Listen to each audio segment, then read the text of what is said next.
I said, I guess all these false starts of a puzzle you can't finish cause you're missing the best parts. And don't you fear, I'm bringing you home out of this pit where I left you alone in this horrible mess that I made. But I guess that's what you get when you're not paying attention. So baby, welcome back to the man you've been missing. Baby, welcome back to confusing, perplexing. We all grew up in flames, going out in style. In heaven, help us if they ever let us live for just a little while. Yeah, we all grew up in flames, going out in style. And out of my head to think the world can stop believing me when I am dead. I was a miserable man with washed up excuses. I know. Part of the confusion is me.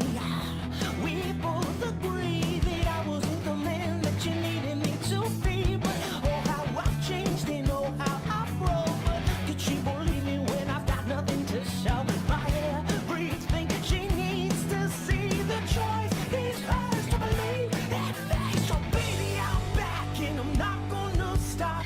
Baby, I'm back and I'm not gonna stop.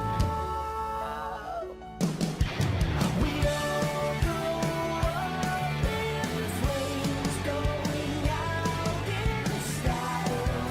And heaven help us if they ever let us live for just a little while. Yeah, we all grew up in flames, going out in style.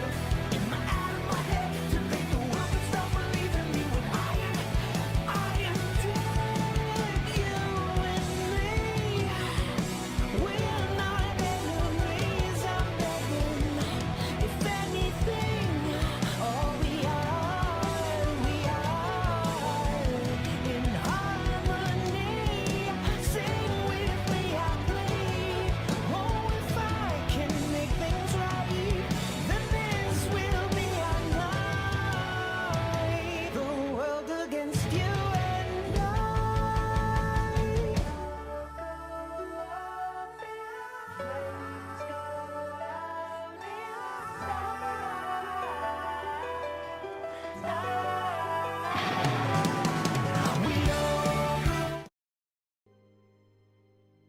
And we should be live. Guys, we're back. Let me do one quick thing here, and let me turn off the alerts, because if you guys follow, subscribe, donate, I don't want it to go off during the video. But guys, thank you so much for coming back to the Snowcast. This is our 12th installment. And before we talk to our super amazing, awesome guest, who's actually back for her second time, I just want to say it has been a little while since we've done the Snowcast. Life's been crazy, and we are actually going to be doing them every Tuesday and Thursday. And yes, Tim, and this is recording for YouTube. Thank you. But we're going to be doing them every Tuesday and Thursday all the way up until Christmas, guys. We got so many good guests coming. And yeah, so today we have my friend Eclaveth coming back. Eclaveth, you're back for your second time. Oh, hi. It almost feels like a second date. Almost a second date, yes. Almost. Well, this is technically a third. Technically, because I was on your podcast. Yeah. And you serenaded me, so that was amazing. I did. And the thing, too, I always like being on the other side of a podcast. I love getting asked questions. It's always fun. I'm like, oh, man, it's all about me tonight. I enjoy that. But, I'm gonna have a... Oh, no, does that mean that we're gonna talk about me? Because the whole time. Might be boring. I'm sorry.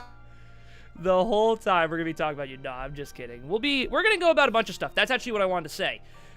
Before, guys, when I did these podcasts, I brought on a lot of ESO streamers that I was personally fans of that I thought you guys would want to learn more about, but I've decided not to throw that script away and actually to have a lot of those same people on. But instead of talking about ESO, it's just sort of a general talk show, just kind of sit down, relax, have a conversation, and really about anything. And there's a lot of topics that I need to grill Eclaveth about. No, I'm just kidding. Oh, jeez. Here we go. But, yeah, so if you guys notice a little more of a casual feel in this video, if you're watching it, if you're listening to it, or if you're watching it live right now, it's not going to be as... So how about this? So what about this? It's going to be a back and forth. And I want, the people who I have on with me, are usually also super entertaining, super fun, and super interesting people who can also ask good questions. So I just have to ask you, why am I here again? because you fill all of those roles so well. So well. But no, so the first thing I guess I will start off with a question. Eclaveth, for me and anyone who follows your stream, and we were talking about this a little bit before the show started, you've been playing some different games. Oh yes. Oh man, I've been shooting people in the face. It's great. So, FPS hater to FPS lover, is that what I'm hearing right now? I wouldn't necessarily say lover so much. Well, maybe just a little. It's more of I'm trying new things and trying to. I typically don't like first-person shooters, but you know, changes have been made since the last time I tried a first-person shooter. So, you know, I've been getting into Escape from Tarkov and an oldie but goodie Warframe. So yeah, I mean, there's decorating in Warframe too. Can't lie, I'm working on a big ship thing. It's great. Hey, it has a little bit of everything. Yeah, it does. That's actually, so a couple things there. I used to love FPSs. I don't think I've played one in a long time. One of the ones I always go back to is Halo, just because it's my childhood. But right. The thing that's always tough for me about FPSs is the entry fee of getting your ass kicked over and over again by a bunch of people who have been playing for 13 hours and are just doped up on cocaine kicking ass. And sometimes that's the tough part. Well, there's that, but I think that's what turned me away from them. But like, I've been playing Escape from Tarkov, which is in its beta right now. And so with that game, you have 3 different ways that you can currently play in beta. So you can play in offline mode with your primary character, and what you can do is you can choose to play offline where you're not playing against other players and just explore the different maps, because they haven't actually combined them, like made it so you can go from map to map yet. So you technically are, because it's still beta, you're going into one map and then exploring that area, and then kind of getting a feel for what the zone is like. And you can choose to either turn the PvP, PvE, so you're not playing against other people, you're playing against the environment. You're playing against the AI, and then you can kind of get a hang of it, but you don't get like actual experience for that. But if you play in what's called scav mode, so you play the bad guy, you can, like, all the other scavengers are like your buddies until you shoot them in the face like I do, and then they all hate you, but then you're also playing against the players. But when you get done with that map, you have like a limited time, like 30 minutes to an hour depending on the map, and whatever you collect in that time, as long as you escape to the exit point, you get to keep all of that, whatever you've gathered. Oh, so that's cool. You can put it on your main character. So it's really fun. And like, my first, I think was my second time in as a scav. I was 40 seconds in and got my first headshot, dude. It was so exciting. It's rewarding. It's rewarding for sure.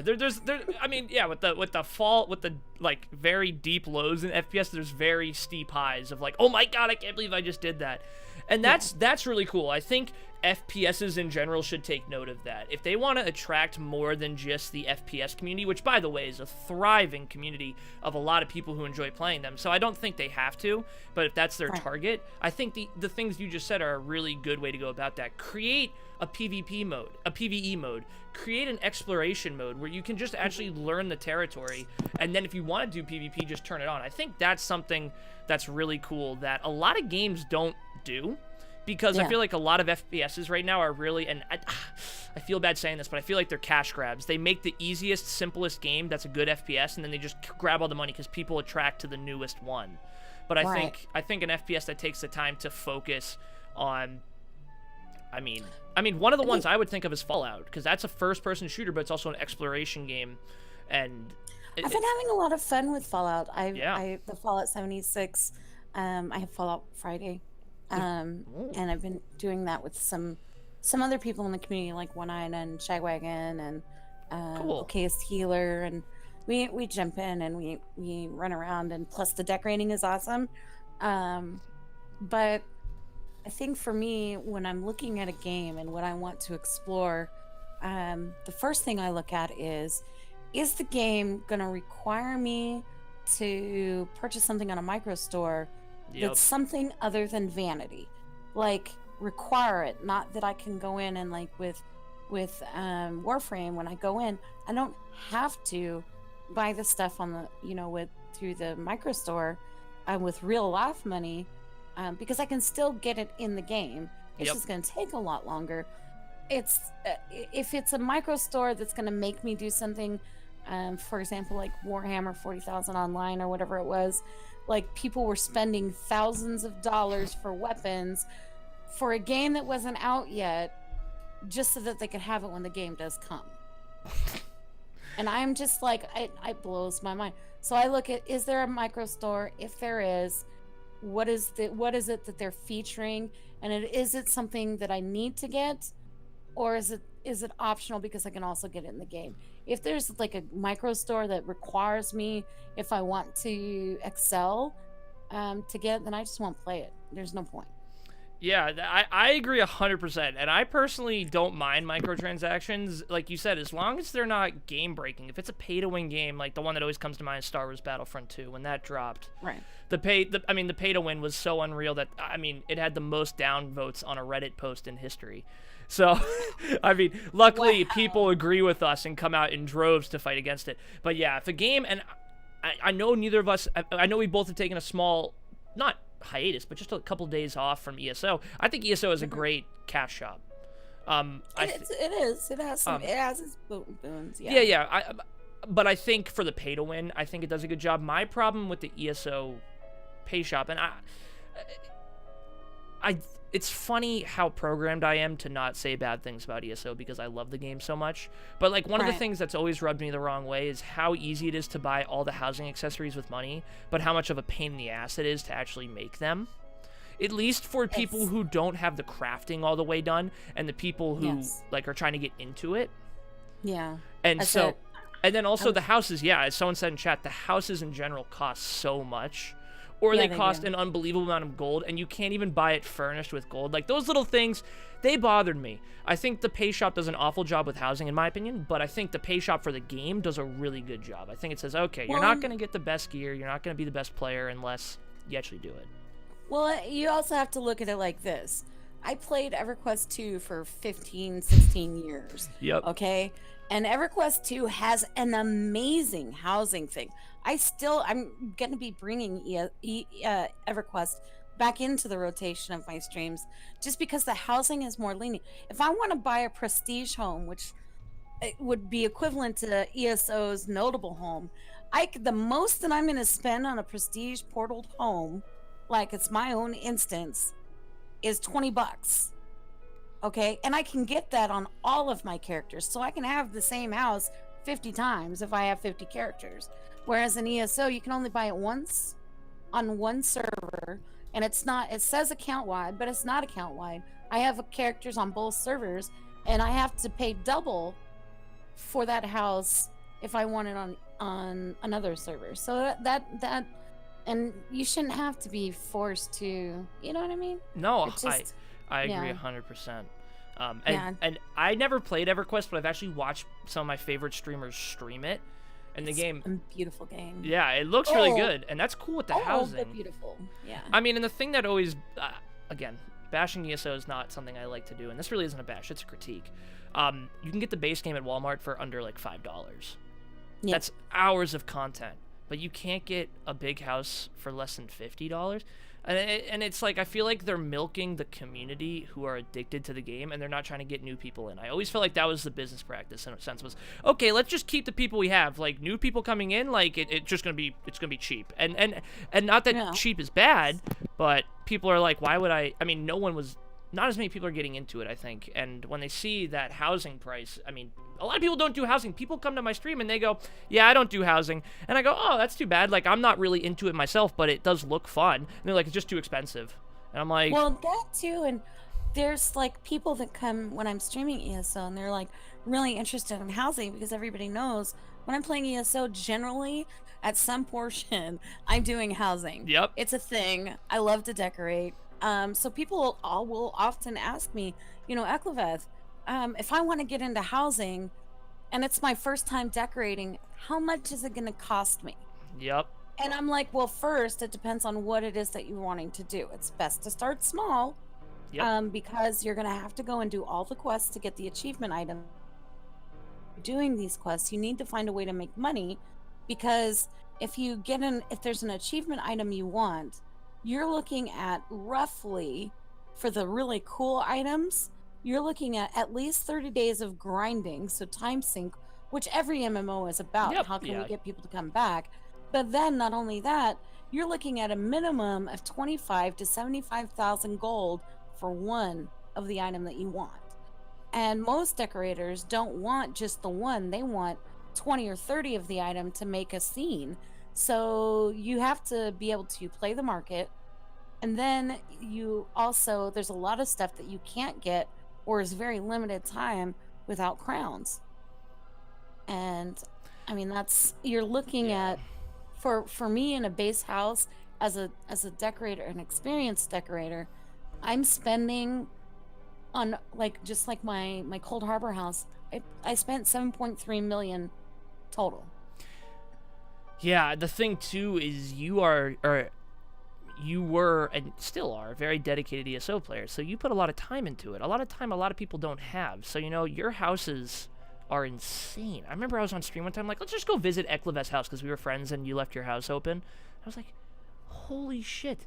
And then my viewers were asking, how does she do this?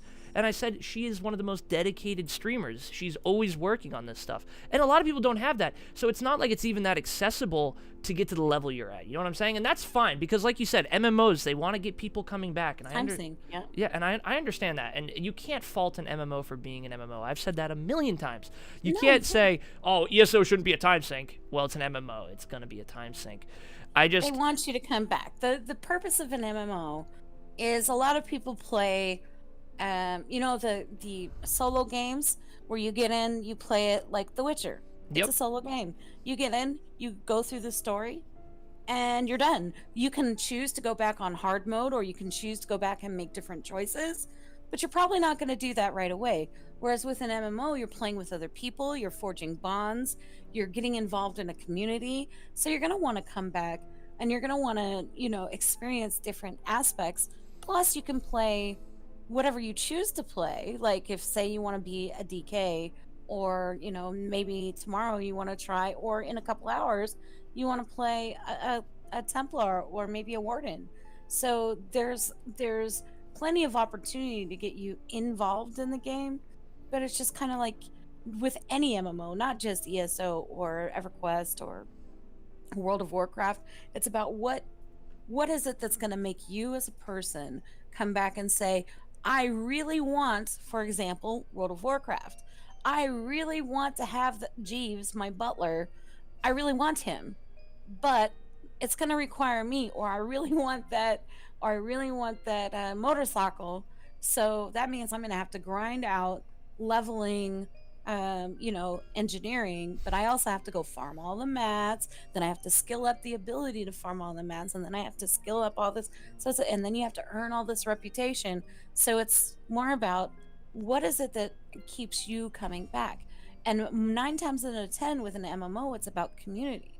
So giving people the ability to communicate and be a part of something like a community. One thing I've found about ESO that I like more than World of Warcraft in its state now, is the community generally is less toxic. Yep. I mean, you still, no matter where you are, whether it's real life or in game, when there's a community environment, you're gonna have your trolls.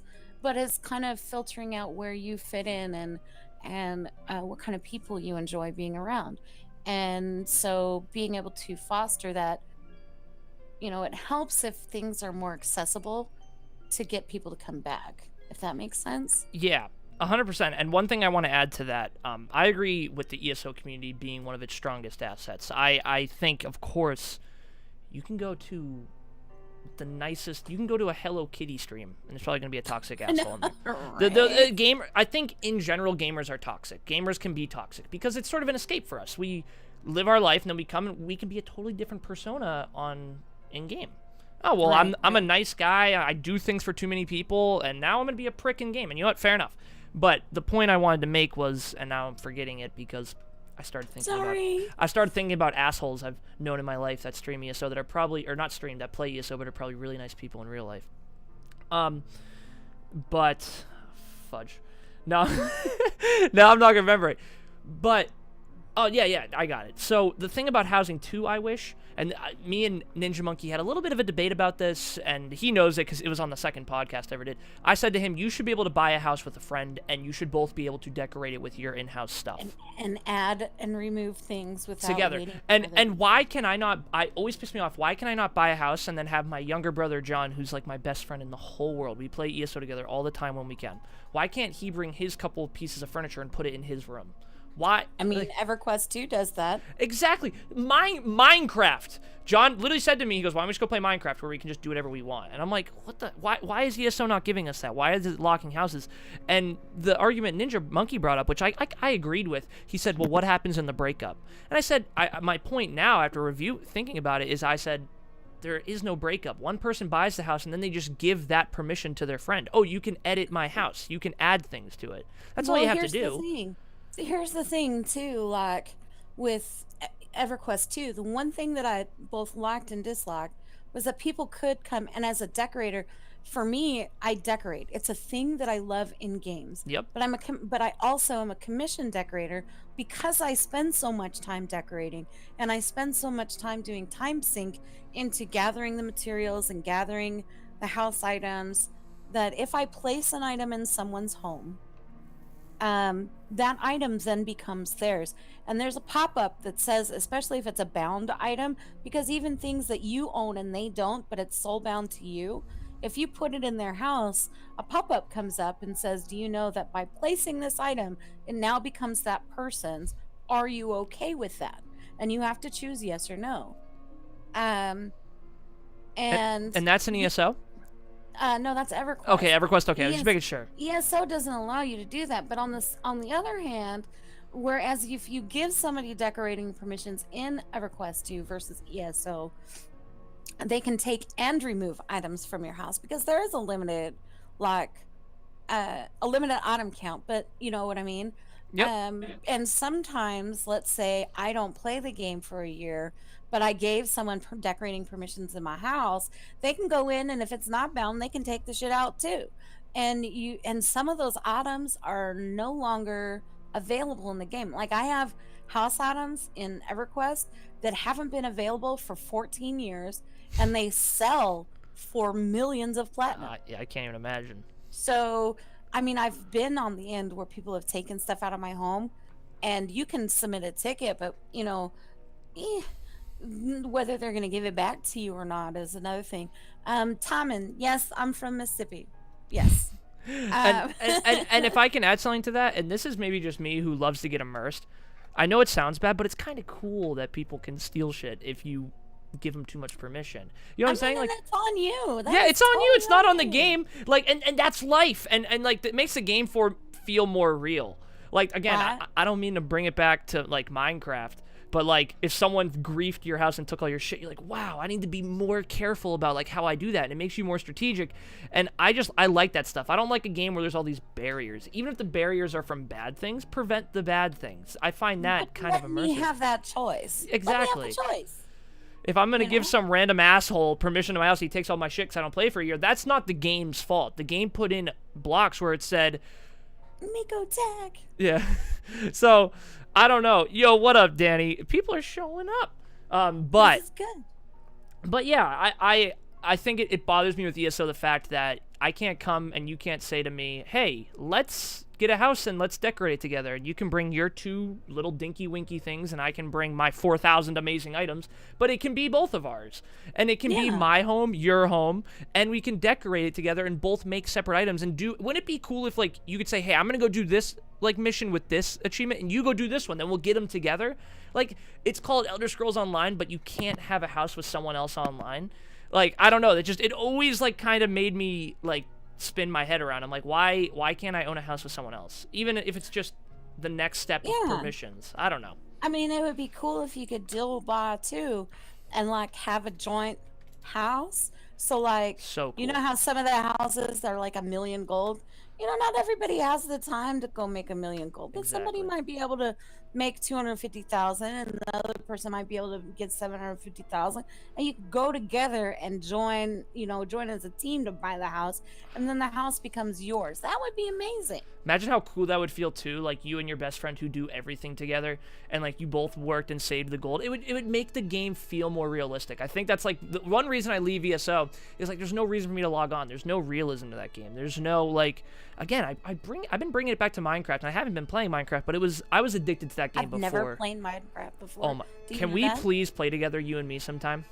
I mean, if you show me how to do all the Minecraft thingies, guys. Dude, we could totally do that. We could dual stream Minecraft. We should definitely do that on a weekend or something. That would be so fun. That would be awesome. But with Minecraft, you can make food. So like you dig, you get a hoe, or that's gonna be taken out of context, like a farmer's hoe, and you hit the ground, and now you can put grass in it, and then the grass becomes hay, and you can wake up in the morning, destroy the grass, the hay, and then you get wheat. And then if you replant it, it's just grass that's to grow. But if you log off and then come back on, it's now wheat, and you get more food. And like, it kind of gave me, I'm like, all right, I gotta log on to harvest my crop so I have food to go travel, because you get hungry when you fight things. So what you're saying is there's Farmville in Minecraft. But it's important, because you can't travel unless you have that food. Because if you travel, you're gonna fight things, you're gonna get hungry, and then you'll die slowly. So it's a step process. And ESO's endgame, I guess I just never felt the urge to log back on. Now, I think with the housing stuff, you feel that urge a little more, because you're like, I gotta get on, gotta do this achievement to get this thing to put in my house. But the fact that I can't even share that house with someone who I care about, or a friend or something, is like, all right, well then why the hell do I want to have a house all by myself? And that's always sort of what's turned me away from it. I mean, can I just have to say, from a realism standpoint, okay? As a homeowner, I own my house by myself. And that's understandable. But if you wanted to let someone else come in and live with you, you could. Exactly. It is my choice to let somebody do that. Exactly. And if someone wanted to come in and rob your house, because you let them in, that's I don't know. You know what they say? You fool me once, shame on you. Fool me twice, shame on me. So, I mean, having the right and the the option to do so, the more options you have, the better the game sometimes. I'm a very indecisive person, so if I had a bazillion options, I would be sitting there literally for like 5 hours trying. I mean, I've done it before, like you stand in line at Starbucks. I get the same even when I go out to eat dinner. Like last night I went out with some friends, and I have ordered the same meal at the same type of restaurants every single time. I don't deviate from that, because otherwise I'm looking at the menu and everybody's going to be starving and the restaurant's going to be closing before I choose the thing that I always get anyway, because I'm so undecided. So I mean, it's understandable. So something else I wanted to do, and Eclaveth, I'm going to let you go ahead and do it. A bunch of people are typing in chat, and I don't want to like leave their comments unread, because some of them are for the discussion. So if there's any that, I mean, and a bunch of them are actually your viewers. So if you want to... What happened? Here we go. Let me look. For Eclaveth to take in a roommate, they'd have to be someone serious, have some serious salad getting skills. I mean, you're not wrong. And y'all have to know how to make sweet tea properly. The southern sweet tea. Yes. Not the northern. I have been educated on that. Northern sweet tea is not sweet enough. No, raspberry tea is not. Do you know about the... Okay, so check it out. So what happened was, right, I went to this quote-unquote southern restaurant. It's a southern restaurant, and I miss food that's I miss the authentic jambalaya and the food that I like to eat. Yep. And so I went to this restaurant because I was like, oh, Southern place. Oh my God.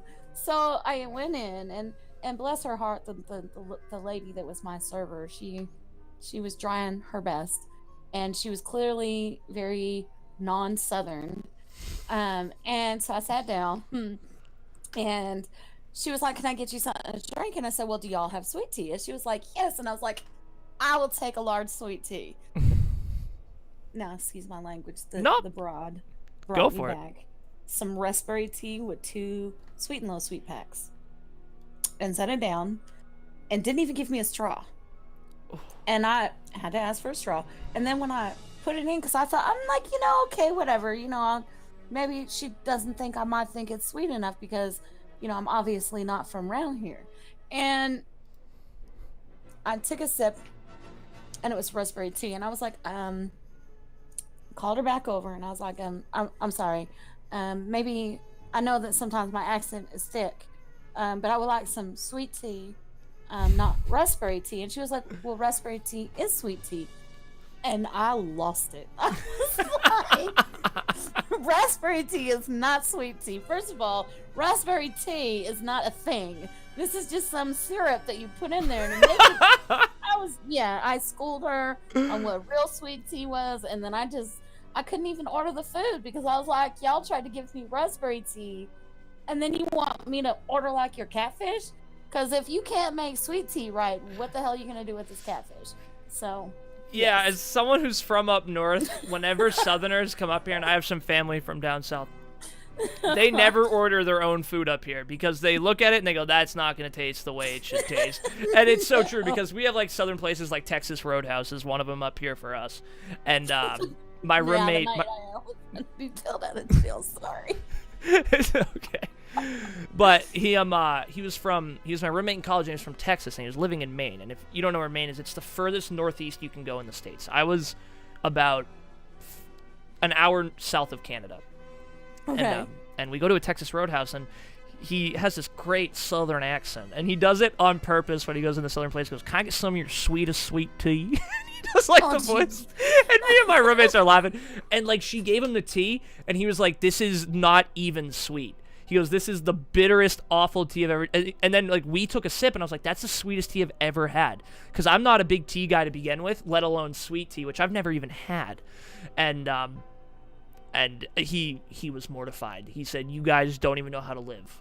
And at the end of the semester, he literally put all of his shit in his car. He went right back to Texas. That's where he is. He said, Dude. I can't live here anymore. I can't do this." Yeah, I mean, it's hard when you're... I grew up in a real small town. I'm in a real... we got more cows in my town than people.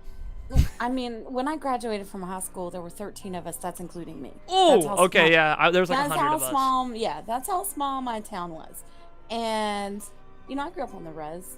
And when I went to my first city experience, like, not just like going to town, you know what I mean? But my first on my own city experience, I went to Chicago.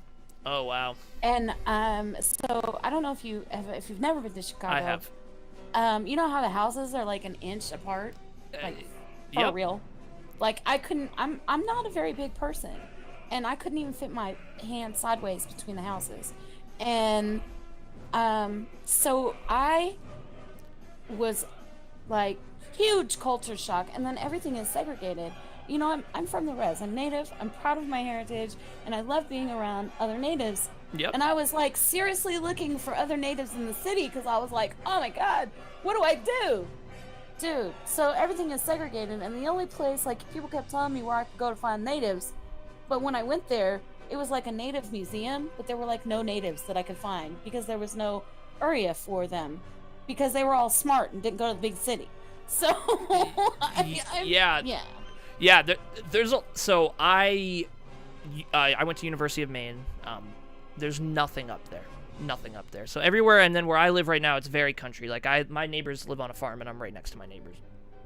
The country is better than anything, I'm telling you. And I didn't realize that, and so I thought to myself after school, I'm like, I'm gonna live in the city. I'm 30 minutes north of Boston. I want to live in Boston, and so my dad, who was smart enough to be like, well, let's go spend a week in like Boston. Let's go spend a week in New York. Like a week. Like vacation, just a small vacation. Yeah, because if you do like 2 nights, you don't really realize what's going on in 2 nights. There's so much to do in 2 nights that it's like you don't really get the real feel. So we stayed there for about a week, and I just remember, like, after day 4, the ringing in my ear of just all the noise never went away. And I was like, and you have to be attuned for it, and I just wasn't. And now I live in my little town, and I drive north into New Hampshire to work, not south towards Boston. And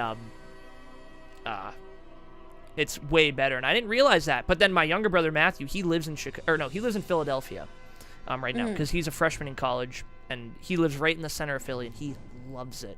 He says he's never bored. And, you know, for me, I can find entertainment in very little things. I think he's much more bigger than life sort of thing. Danny, thank you so much for that 100 biddy, dude. I appreciate you. But I definitely like the country. I like having my privacy. It doesn't have to be country. I just like to have a place where I can go, get naked, and walk around.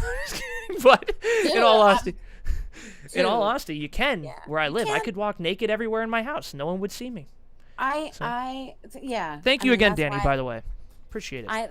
That's why I have curtains, like really thick curtains. I mean, aside from the migraines, of course, because the one thing that I'm scared of in the big city, and I mean, I live in Seattle. I mean, it's like nonstop noise. Yep. And airplanes, and, you know, it's loud. You can hear things. And for me, it's hard because I'm like, I can't sleep at night because there's too much happening. And I literally have to, like, I'm a country girl.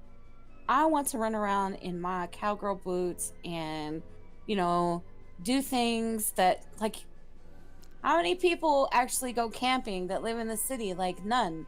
Well, you do go camping. Let me educate you here on what camping is, though, in Boston. It's lots without houses. So when you go camping, you go up to the woods, and then there's lots of land where cars are parked on each lot. That's just... And they're all right next to each other. You can see everyone else. I remember I went camping one time, and that's what it was. And I said, nope, not doing this again. Yeah, you can walk it. This is true. Ninth Pond is being very true. You can walk around naked in my neighborhood. Just ask your neighbors. You just ask my neighbors. So what had happened was, right? So I don't know if you heard this or not. I haven't. Okay, so I live where I live. You know, it's a small, like, little. I mean, we all kind of know each other. We don't really talk to each other, but we know each other, right? We know who's in our neighborhood, and so there's 2 houses over, there's this older couple. They're like the grandparents of the neighborhood, right? When people move into the neighborhood, which isn't very often, there's this old school, come bring you, you know, a pie, say hi, how you doing? But then they also are in their attic window, like, looking out at the neighborhood with their binoculars. Well, recently, somebody at the end of our cul-de-sac sold their house. And there's a new couple that moved in. They're a young couple, like in their mid to late 20s. And they're still very much in love. Aww. And no, not really. So they decorated their yard for Halloween, which is, you know, cool. I mean, most of us don't do that. You know, a couple people do, but not really. And they put, like, this coffin in their front yard. You know, just like to scare the kids or whatever. Well, it was about 2:30 in the morning. The whole neighborhood heard them in the coffin, and those that chose to look out the window saw them in the coffin. And then like, my window was open, and I could hear my neighbor, the older lady. She was like, well, should we call the police? Is she actually getting raped, or are they into that?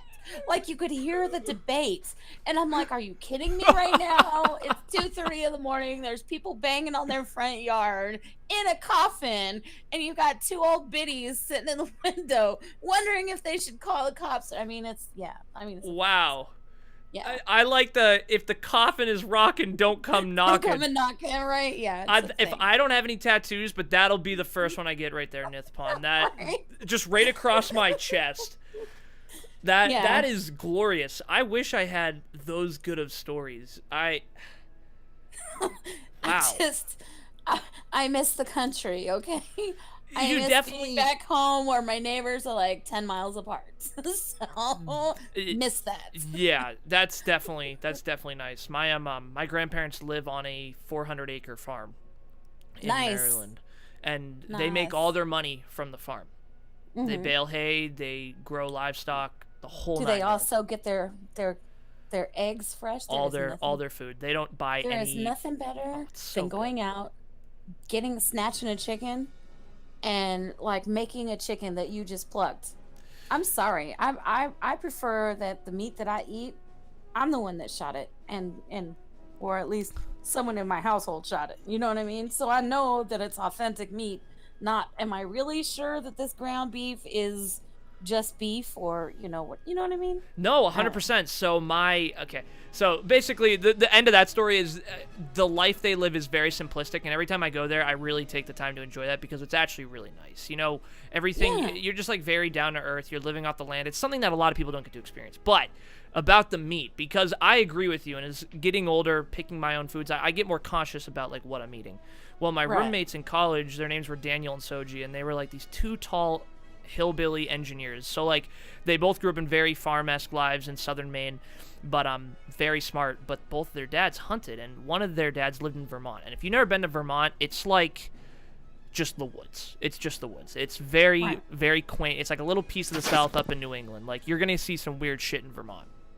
It took about like 6 hours to get from Maine to Vermont, going through all the back roads, all the curves for my friend. And his dad shot a deer, and they took this deer, this buck, and they made sausage, different kinds of bacon, different kinds of steaks, different like not steaks, but like different kinds of cuts of the meat. And they came home with like this cooler, this giant cooler, and then we had deer for like the next 3 months. And to be honest with you, like I never felt healthier.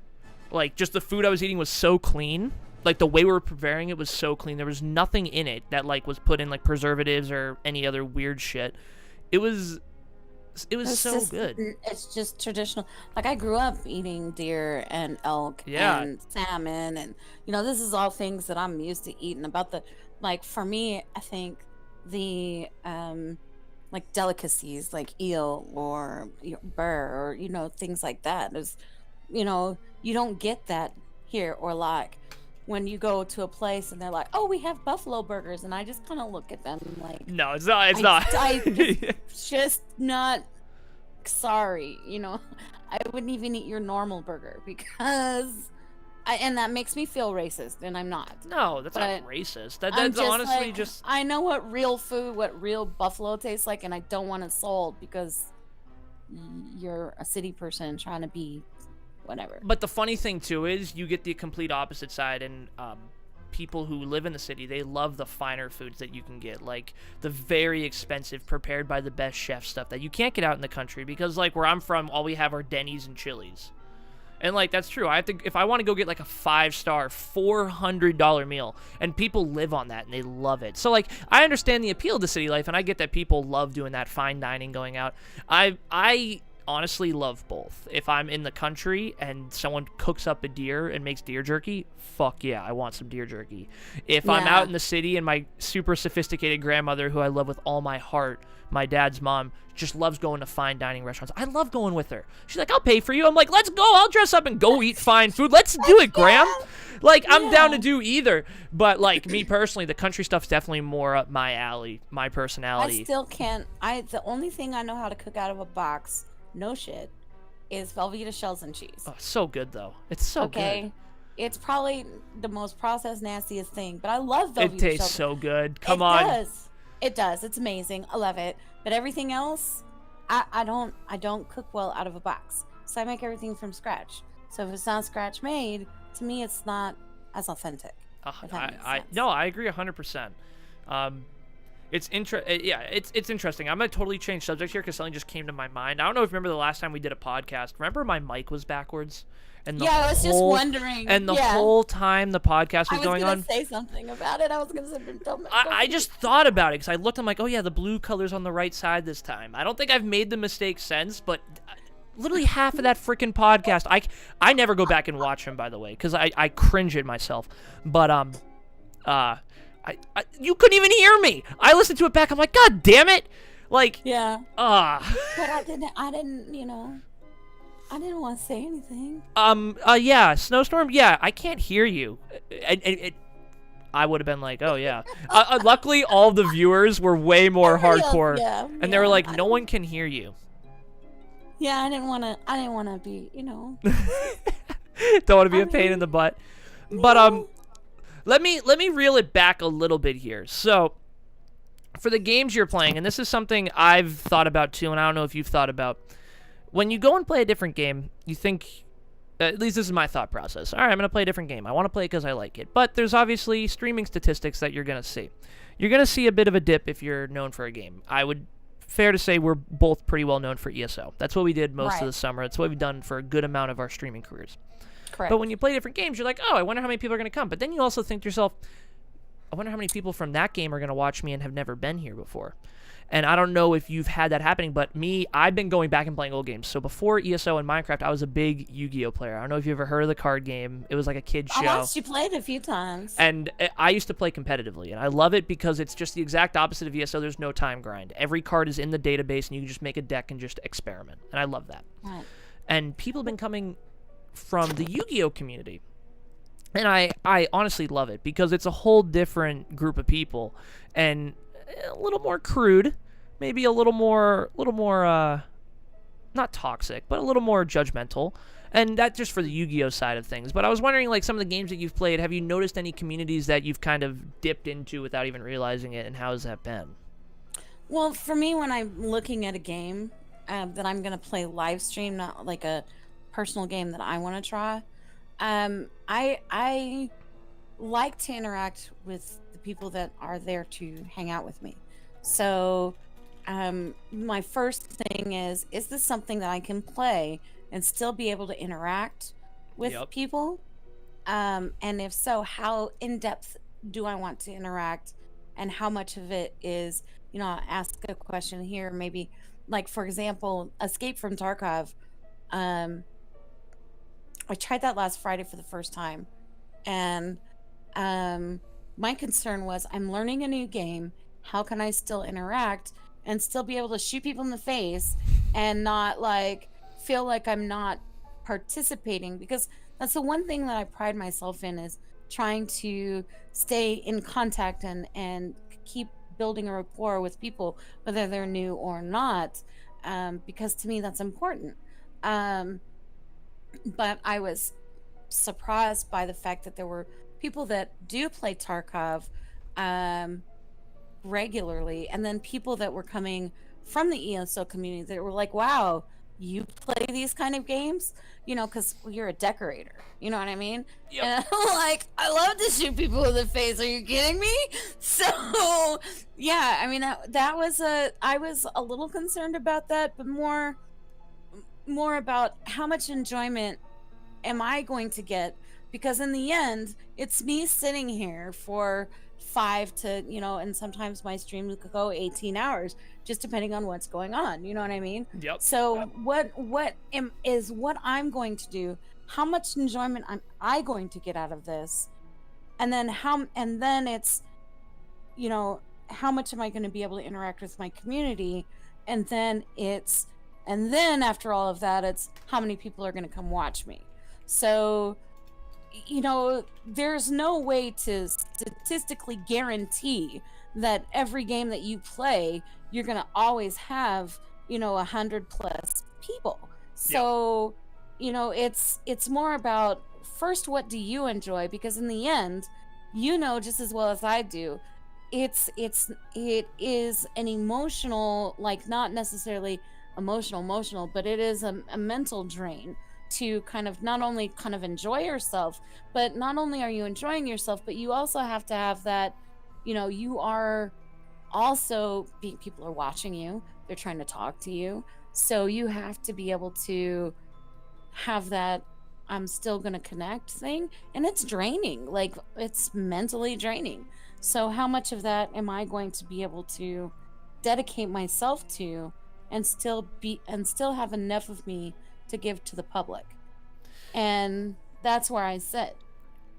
Yeah, that's really tough, and it's something, at least for me, the reason I kind of went to Yu-Gi-Oh at first was because I could play my viewers. You want to, because that was what happened. My viewers, a lot of them played, and they were calling me crap, and they told me I wasn't good. I'm like, all right, assholes, let's go, and I kicked their ass.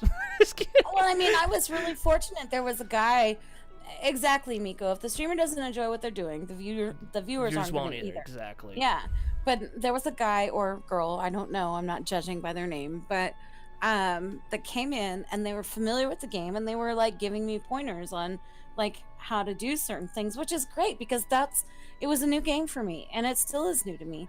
But even if I am playing a game, I don't mind people who want to help. The only part as a streamer that I don't like is when people are like, well, you have to do it this way, you have to do. No, actually I don't, so go fuck yourself. But I mean, it's how much of it is going to be a positive, on, you know, a majority positive for the both of us, for both the viewers and myself. So like I do a lot of games that are interactive, like marbles. I love playing with the balls. Sorry. And then Jackbox. I got all the Jackbox game, and we do Drawful, and you know, sometimes we do that offline too, like people who are in the community that you know, if I'm not up for streaming, or if I just don't have the emotional mindset to actually log in and start like setting up a stream and like going through the, you know, the motions of streaming, we do, like some people in my community, we hang out and you know, just join Discord. And we do it. Yeah, that's what we do, and we do it in Discord, and we play it offline too. I mean, it's a thing that happens every, you know, 5 or 6 times a week or whatever, and we do this, so it's like off stream and on stream. But statistic wise, the statistics are important when you're looking at streaming, and if you're an affiliate or higher, you still have to maintain. It doesn't stop when you get to affiliate, and it doesn't stop when you get to partner. You still have to maintain, you know, a certain amount of streaming, and you still have to, you know, try to keep your viewers up, because they can pull it if you're not. You know what I mean? If you just don't stream, you can get your affiliate pulled. You know what I mean? And the thing I wanted to touch on too with Miko, I don't know how to pronounce the name correctly, but if the streamer doesn't enjoy what they're doing, the viewers won't. So it's important to like what you do. But when it comes, and this is something I've really delved deep with Kyle Dempster with, is, you know, where's the split between, am I going to stream for the views and becoming partner, or am I going to stream for having fun? Because sometimes they can't coincide. Like for me personally, that's exactly right. I'm just going to be honest. I took a break from ESO because I just got burnt out. I just got burnt out. I didn't want to play. But I knew if I kept playing, more people would come. I streamed Sunday, and I'm just going to be real. 40 people watched. I streamed ESO. That's pretty good for me. All week I've streamed Yu-Gi-Oh! Because my friends wanted to play it, and I wanted to play it. 10's usually the average.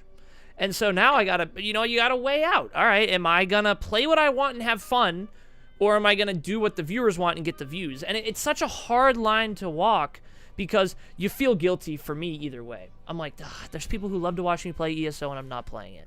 But then I play it and I'm like, I'm miserable. And the people who really know me, those people who come to every stream, they see that you're miserable. Yeah, they can tell. Well, here's the thing though. When you're looking at, and I'm sorry to interrupt you. No, go for it. But here's the thing. Okay. Now, the numbers are important and they're great, and they do really good to help us maintain, like, for, you know, the cost for streaming, because we still have to keep our systems upgraded. We still have to do, you know, other things to be able to ensure that we are providing the best experience that we can. But at the same time, when you're streaming, now here's my thing. I don't like to stream during times when you get special bonuses and people are going to come and sit in your channel because, oh my god, they're getting some special drop loot.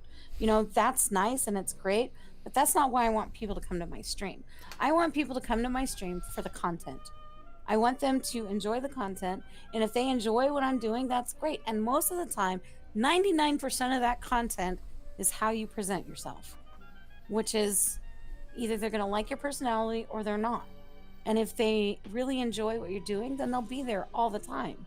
You know what I mean? And like Ninth Pawn said, Ninth Pawn has literally been to my stream since day one. Every time I stream, Ninth Pawn is there. It's since day one. Okay, so if there is anybody that's more dedicated to me streaming and been more of a positive influence on why I continue to stream, Ninth One is an example. He's always, he's always there. You know what I mean? We all Yep. have somebody that's like that in our stream. But if for any other thing, the main reason why you watch a TV show or why you watch a stream or why you go to your favorite bar or why you go to your favorite restaurant is because the people there are what keep you coming back. So not everybody is for everyone.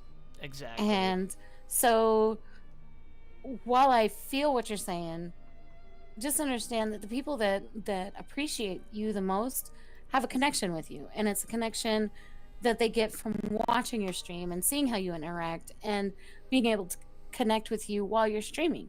And if you just don't connect with somebody and the only reason why they're there is to get something from you, then you know what I mean? No, 100%. Here, just 1 second. First of all, Orchid, glad to see you here. And Ninja Queen, thank you so much for that host.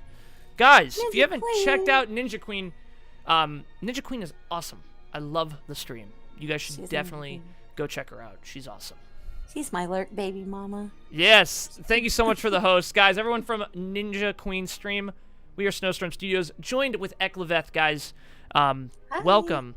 And Orchid, guys, this was gonna be a three-way podcast. But we're gonna have a threesome. It was gonna be awesome. The majestic bearded man, I don't know how to describe myself in the awesome Eclaveth, but Orchid got busy with stuff, but we are going to do, what we decided was Eclaveth's going to be on tonight. We're going to have Orchid on in January with both of us, and we are going to do the three-way podcast. Because we're still going to have a threesome. Because the thing is, we all have done our own podcast, and we've all been on each other's, I'm pretty sure.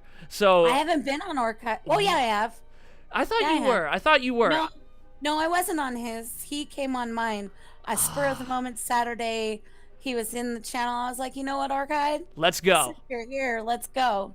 So yeah, I have not been on his stream. But he doesn't like me enough. The thing I want to say too, to the last point you made, I agree 100%.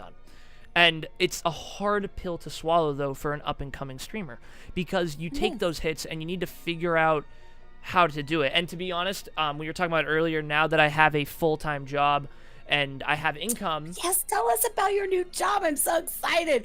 Tell me. So I want to know. Inquiring minds. So it's I went to college for finance. I went to school because I wanted, and people are like, and a lot of people don't like this about me, and I don't know if I like it about me, but a lot of people go to school for like their dream and what they want to pursue. I'm going for music, I'm going for theater. It's like, I'm just going to go for finance because I know I'll be able to get a job and have like a good income, and when I want a family, I can support them. Like, my passion is streaming. This is what I love to do. So now I need to find a way to just support myself, because I don't want to like live on my parents' dime for the rest of my life. I'm 23 years old. I'm like, all right, so I went to school, and also my parents helped me pay for my college. So I'm like, all right, well, I asked my parents, they're helping me pay. What do you think I should do? And they said, just do business, because you can do anything with it. And so then I just did all the things. I did marketing, accounting, management, and I actually really fell in love with finance. So where I work, I won't give the company name out because I don't know if I'm actually allowed to. But it's a car manufacturing. So what they do is they make parts that car companies buy. So I work at a plant, and I'm one of the financial analysts there. So can I just interject something right here? Go for it. So if y'all weren't there when Snow was on my stream, we found out that Snow is single. Not only is he single, but he has an amazing job, and he's educated, you guys. So I'm just saying. And he serenaded me on the stream, so I'm just saying. Single bachelor, you know what I'm saying? I am. I think the only thing not going for me is I live with my parents still. That one's always tough. Well, I mean, you just finished college. That's what I'm saying. I'm just saving up. I'm saving up. So exactly. But all I do there is I keep track of a lot of things for a lot of upper level management. So like once a week I do the report for the scrap. So I figure out all the parts we made, how many of them were scrap, and which one is the highest. I look at the hours everyone works for hourly people, and like how many overtime did they work, and did it actually need to happen, or was it someone abusing the system, or was it some manager abusing the system? And so I'm just sort of like a checker. But it's an 8 to 5, and to be honest with you, I get to wake up, go to work, I can come home, get an hour to eat dinner, and I can still stream. Now, it has affected my stream though, because my stream time has gone from about 4 hours a night to 2. because I need to be able to operate in the morning the next morning, and I'm just not, honestly, like a lot of these streamers who stay up till 5 a.m. and then wake up and still go to work. I just can't do it. I need my sleep. Yeah, So- I'm fortunate enough that I've gone through that phase, and you know, being an older streamer, I have the ability to, you know, Yeah, well, that stream when I want, do what I want, and you know, whatever. But I even now, I have to have a limit on how much I stream because it's exhausting. yeah. And Ninja Queen made a good point there about something that pays money, and I think I was talking again to you about this before the stream. But Eclaveths new show streamer matchmaker. Oh Jesus! I'll be honest, I'm more than willing, but I don't have to worry about streaming as much. Like over the summer, I found myself, and this is just me, I don't think this is something that happens to a lot of streamers. I just found myself like really stressed out because it was the only thing I was doing. I'd wake up, just do my day, maybe go spend time with family, hang out with friends. I play instruments, maybe I'd do that for a little bit, but then I'd stream and like that felt like my job. So if I didn't have a good stream, I was like, what did I do wrong? But now that I work all day and I come home, the stream is like actually my relaxing time. So like the community has shifted a little bit because I'm not as dedicated. Like, all right, guys, let's go. Let's have a great time. Let's go. It's more like, guys, I hope you had a great day. Let's relax. And I personally like that better because if you notice, I sit back in my seat, I relax. It's a much better for me. You look more relaxed. I mean, let's be honest. You do. You look more relaxed. So you're not, you know. Yeah, and I think it's better. I feel bad because a lot of viewers have said, hey, you don't stream as much anymore, and I'm not able to catch you because I couldn't show up till 10 o'clock and you stop at 10. And I'm like, I'm sorry. It's like the 2 hours I get, and I still need my 8 hours of sleep if I want to operate the next day. And Yeah, honestly, I mean, I just want to be safe driving, to be honest. I don't want to fall asleep at the wheel during rush hour, so it's like, all right, I gotta put something in here. And the last little bit I want to make too is I talked to Ninja614 about this because I don't know if he still works full-time, but I knew he did when I did the podcast with him. And he said to me, I asked him, I said, you work full-time, you're a dad, you're a husband, and you stream this much. What have you given up? And he goes, I don't sleep enough and it's affecting my health. And he gave me a tip. He said, stay up with your sleep. And he said, it does affect you. And it probably was the best tip I ever got. And I feel awful not streaming as long, but I tell my viewers, I'm like, guys, I need to sleep. And I host you. Luckily, you're always going. So I'm like, guys, don't worry. We got someone else even better going right now. We're all good. So. Well, see, it's not only that, but like because I am a full-time streamer. Yeah. Okay, so it is what I do. I'm in the process of branding and getting all this stuff, and which is awesome. Getting the legalities of it out of the way.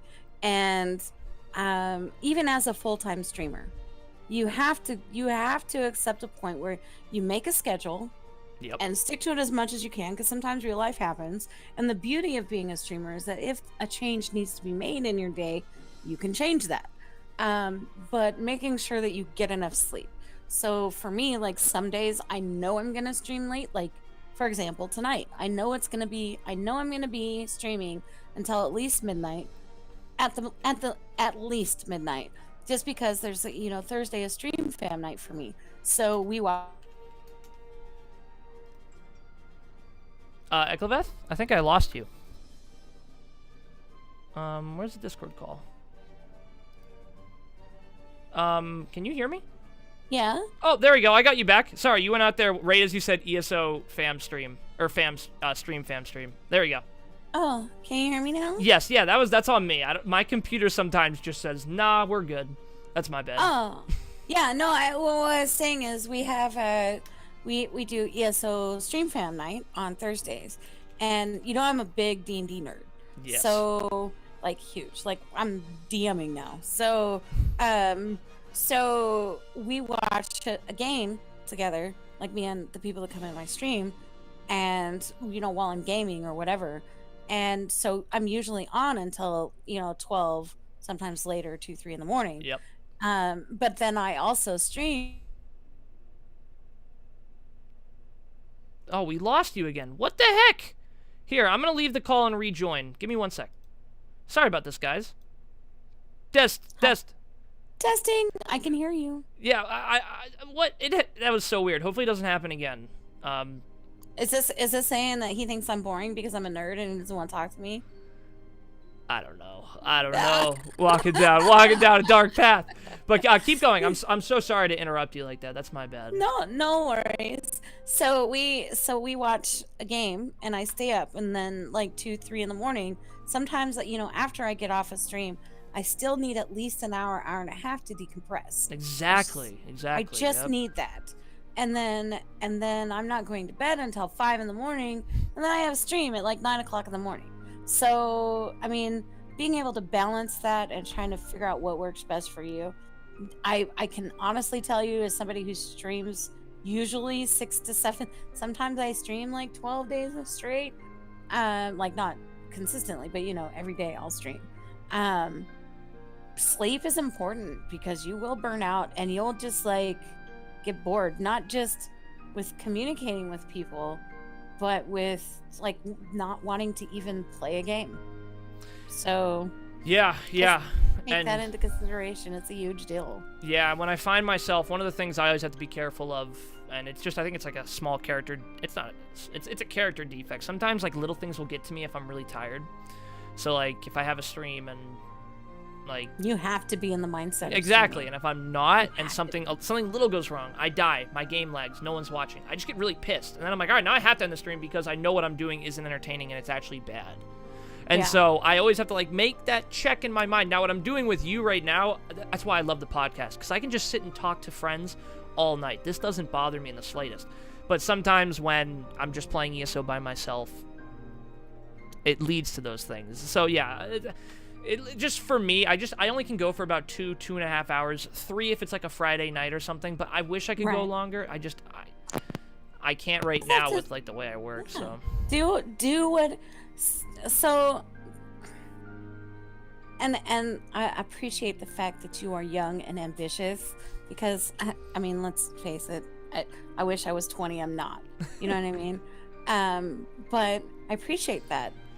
But in my life experience, the best thing I can tell you is enjoy it in the moment and don't overdose on it, if that makes sense. No, 100% I agree. And the more that you do that, the more successful the long term you'll be. And the more you'll grow, not only as a person, but, in whatever it is that you choose to do. And if it's streaming for a couple hours here and there, and then like maybe you have time to stream on a Saturday or something for 5 hours, then do it. Just don't let the real life work. That's a goal, that's a thing. And, knowing that you as a person, your mindset is, I want to work full time so that I can be a provider. Do you know how many men think that these days? I'm not sure, but I don't think it's as many as it used to be. Okay, when I was growing up, that's what men were. And men have a lot of pressure on them, period. Just being born a man, you're expected to be a provider. Let's just face it. I agree. That's the reality. A man is born and bred to be a provider. Not all men choose to go that route, and a lot of men think, well, I'll let the women do this stuff because it's... What the heck? My Discord's being so stupid. God darn it. 1 sec. Testing. Oh my gosh, I'm so sorry. Why? Discord. I don't know. Let me keep it pulled up over here. It's being a pain in the butt. You were going on such a good point. If you want to, I agree 100%. If you want to keep going though, please finish. Yeah, all I'm saying is that, as someone with a mindset that's a provider, don't lose focus of your goal. No, 100%. And don't lose focus of that. Yeah, and I always want the stream to, be my main income. It's always my dream, and that's why I stream, because this is what I love to do. But it's just being 23, being an older sibling, being an example for my 5 younger siblings. I have a pair of jeans that are as old as you. I have a pair of jeans that I have. What did I say? Did I say I was 20? 3. Yeah, 23. Okay, I was about to make sure I put the right number in the back there. But like you're literally when you're old enough to be my son. I'm just saying, not that it's a bad thing or anything like that, but I mean, I think the thing that I'm trying to point out is that, even at some jeans lasted forever. They did, Ninja Queen. Yo, they did.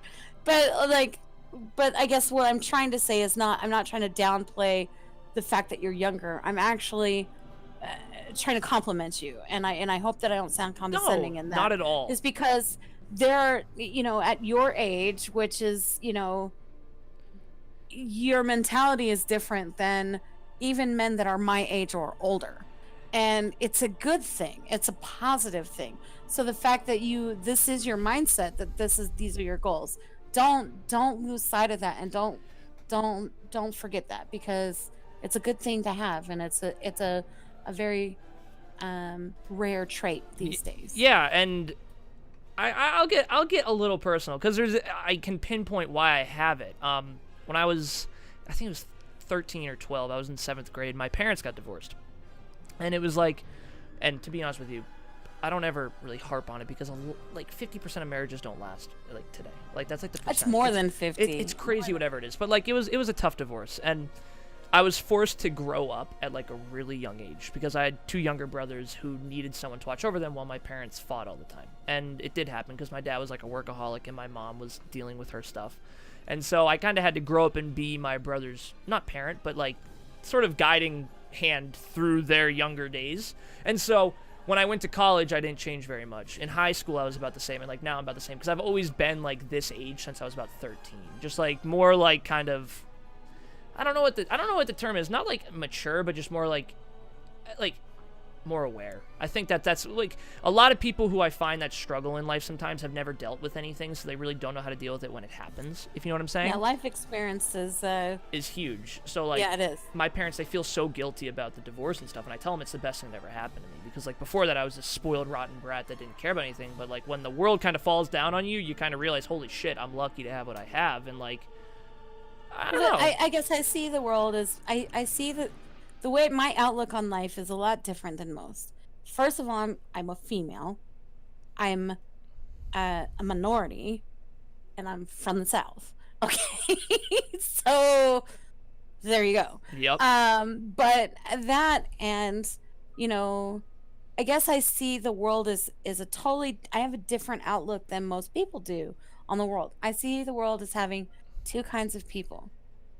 You have the doers and the meh, you don't get to it, whatever, and they wait, and the procrastinators, I guess you could say, or the non-doers. Yep. So I mean, you're either going to, when shit hits the fan, you're either going to man the fuck up, male or female, and get it done, or you're going to crumble and cry in the fetal position in the corner, because now your entitlement instincts kick in, and like, why is this not happening? You know what I mean? And I think No, the difference 100%.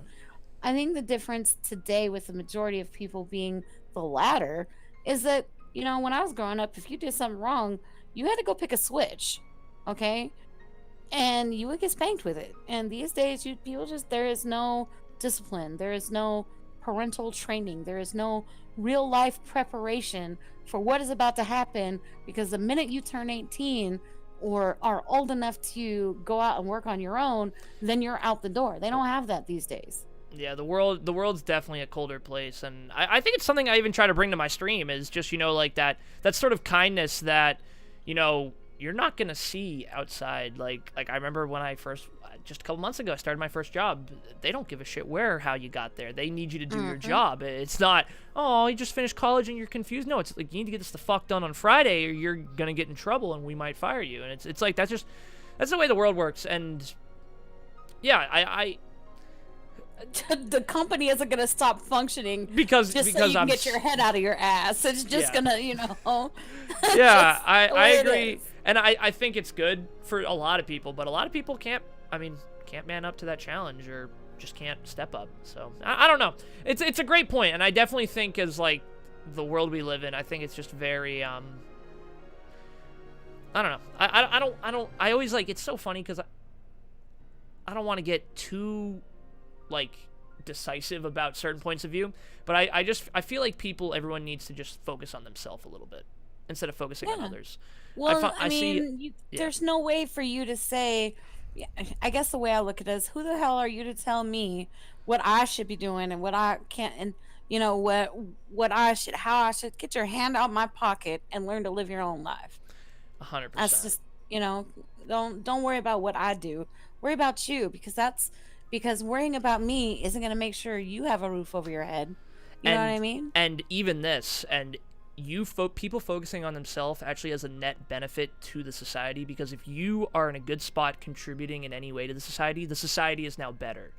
Yeah. But I wish more people did that than being like, oh man, this person here is doing this wrong. Well, you should be doing these things anyway, so why don't you control the things you can control and fix. So, and that's just a personal gripe I have with everyone. But I'm always the kind of person, live or let be. Just as long as it doesn't affect me, I guess. I don't know. It's tough, but I don't give a shit what anyone else does. If I'm doing what I need to do, then that's all that matters. Exactly. So. And as long as you surround, I guess I have the point of view of, like, when, for me, I'm gonna do what's right for me, and as long as for me, morally, if everything falls into place, I'm gonna surround myself with people who are of like mind. 100%. And if you can't, and sure, there are people out there that don't necessarily agree 100% on everything I believe. That's fine, because then we wouldn't be individuals. You know what I mean? But so long as you are paying close attention to whom you surround yourself with, and when you're projecting yourself, be it in stream, at work, or wherever else in your personal life, as long as you never deviate from who you are, or very, not too far from what you believe in, then you'll always be successful, and those around you will be even more successful for knowing you. 100%. Damn, we got deep, but I love it. Yeah, no, it's so true. I have to learn the hard way sometimes to surround myself with the right people. Bringing it back to streaming, I used to have people I streamed with who weren't the right people to stream with, and it led down bad roads, and me leaving ESO for a little bit because I was so burnt out of these people that I was like, I just don't want to play the game. Yeah. And, No, it comes all the way down to that, all the way up to your happiness in your life. Be with the right people, surround yourself with the right people. It's just so true.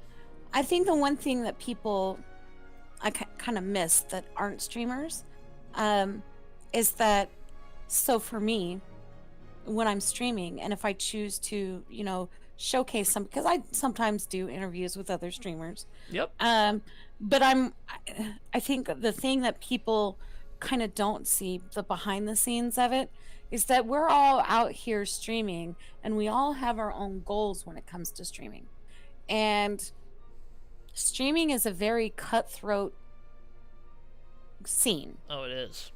And how can I say this politely? It's okay. I know what you're getting at. So people will play a role like they're trying to be your friend, and they will get what they can from you, step on you, take everything they've gotten from you, if not directly steal your shit, and then move on. Yep. And then play it up like it's their own, or their own idea, and then don't give credit where credit is due. I'm the type of person where I only choose to host, I only choose to raid, I only choose to follow, and I only choose to subscribe to people that I feel are of my like mind, and that I know that if I'm coming to you, even though we're in the same business, so to speak, that I am comfortable enough with you that I don't feel like you would disrespect me, because you understand that we are mutually coworkers, so to speak, but at the same time we can be friends and not have to worry about the trust and the line of, does that make sense? Am I explaining this no, right? 100% you are, and I agree. And the relationship between streamers is always tough, because I always come off with a very positive vibe. I remember the first time we talked, I always try to be as nice as I can and try to just be positive, but at the same time you are thinking in the back of your head, why is this person so nice. And people might be thinking that yeah. about me, but I just don't want people to feel uncomfortable. That's always my sort. I never want someone to come onto the podcast and be like, "Oh, I don't know if like I want to be on here." I want people to have a good time. But there are people, even in the ESO fam, who take advantage of certain things that other people have done. And if you're nice, yeah, if you're nice to them and you try to help them, like, I mean, there are people that will just step all over you. Yeah. To this day, there are two people that really humbly I can say that they took time out of their stream to help me, get started streaming, and that's King Tater and Home Cleric. From day one, when I was like, I'm going to try this, but I'm not really sure. They took time out of their day, and they were like, no, time out of their stream, in mid-stream, and they're like, this is how you set this up. This is how you do this, not that, choose this, not that. And they were very helpful, and I try to pass that on to other people, but I'm not, and I feel bad for saying this, but I shouldn't have to say, hey, Snow, I really like your background and I want to do something like that. Do you mind if can you show me how to do it? What was my response? And then I know you were like, yeah, I'll help you. Of course, you can even use mine. And I'm the same way. Yeah. But then there comes a point when you start using that you take the time to say take 10 seconds to say, look, if somebody says, oh, I really like your thing, it doesn't hurt you to say, thanks, I really appreciate it, and I was fortunate enough that so and so helped me set this up. Yeah, Or, a lot of people don't do that. No, they just take your shit and run with it and then act like it's their own. And or they will just, once they get the information they need from you, they'll not even acknowledge the fact that you exist anymore and down talk you when somebody else talks about you. Or if you're streaming something competitive, let's say, for example, you and I both play the card game, the Yu-Gi-Oh card game. Yep. Right? And if I do something different that you're not necessarily skilled in, or if you do something different and you're much better at the game than I am, one of us talking bad about that is, there's a line of respect. Don't cross it. 100%. And it happens. It does. I'm pretty sure we can both think of a couple off the top of our head. Oh, Jesus, yes. The one thing Wasted Height said that I liked was, this person is being nice, I should worry. It's sad that we've gotten to this point. I think Wasted Height, you have to worry about that when you're streaming specifically, but other things as well. I think when you and someone else are in the same profession, and you're both doing the same thing, and you have similar goals, you have to be careful about who you trust with your information and with your friendship, because certain people will abuse it. Oh, what ideas do you have? And you think they're your friend, and you give them a bunch of ideas, and then they run with them. And you then have to take it and claim it as their own. Exactly. And you just have to make sure you identify people who can be friends and who cannot. Like an example, I opened up the stream and Eclaveth said, and she 100% was very reluctant to say, oh, can I use that? Because she knows better than a lot of people, like, that feeling of coming up with something and someone else taking it. But me and Eclaveth are just close enough that I was like, no, I'll make it for you. Like, I'll just show you how to do it. And it's easy. But to get that wasn't something me and Eclaveth just started being friends like that. We've been friends for a while. We've like 4 months, baby. It's crazy. But you just have to make sure when you're a streamer or even at work, in real life, you just have to make sure you're aligning yourself with the right people. And that takes a little time to earn trust. You can be trustworthy and you can get people's trust, but just make sure it's worth it. But at the same time, though, in saying that, and I agree with you 100%. At the same time, though, I have to say that it is, don't lose the feeling of wanting to help. Wanting to be trusting of people. Just be a little bit more aware of the red flags. You know what I mean? Yeah, and the thing that's funny too about that, the red flags, and we are coming almost to 9:30 here, and I know you need to go do your thing. But the one quick thing is, a lot of streamers, it's hard to read it while watching their stream. I know streamers I've watched who I thought, this has to be the nicest person I've ever seen, but then they stab you in the back, and you're like, holy shit, the whole thing's a ruse.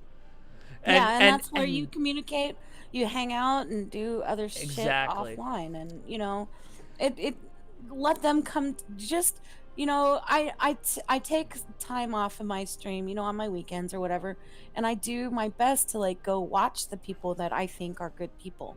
You know, I'll watch them on their stream, and then, you know, when they come to my stream, you know, I kind of watch how they interact. But at the same time, if they're playing a game that I'm playing, let's play together. Let's do it off stream. Let's get to know each other. Minecraft, you and me. That's a plan. That's a thing. It's gonna happen. It's gonna happen. You guys are. It's gonna happen. Guys, here's the thing though. Eclaveth is actually going to do her stream at 9:30, so I do need to call this. What I'm gonna do though is I'm gonna go to the We'll Be Right Back. I'm gonna come back and play a couple rounds of Yu-Gi-Oh, and then I'm gonna go to bed and we're gonna host Eclaveth. But Eclaveth, seriously, I want to have you on again for a third time. I feel like you and me. I feel like we could just have our own podcast, just you and me, just going back and forth. We totally could. We absolutely could. Because you and me just go back and forth, and it's not even hard. No, not at all. We have a good rapport. So maybe we'll have to come up with like the Snowstorm Eclaveth show at some point in the future, because it's too much fun. I just want to let you know I had a blast having you on, and I know my viewers love having you, and your viewers are just such a gem in chat. They are freaking awesome. Because they know if they aren't, I'll hurt them later, or Well, I'll kill them in our game on Tuesday. To everyone from Eclaveth's stream who watched, I seriously appreciate your support. You guys just have an amazing community. And Eclaveth, again, thank you for being on. I appreciate you. For having me. I can't wait. Awesome. Awesome. Guys, I will go to the We'll Be Right Back. And if you guys haven't checked out Eclaveth, be sure to. She streams literally all the time. And she's going to be back on the podcast soon. So, yeah. Thanks, you guys. Thanks for having me. Peace out.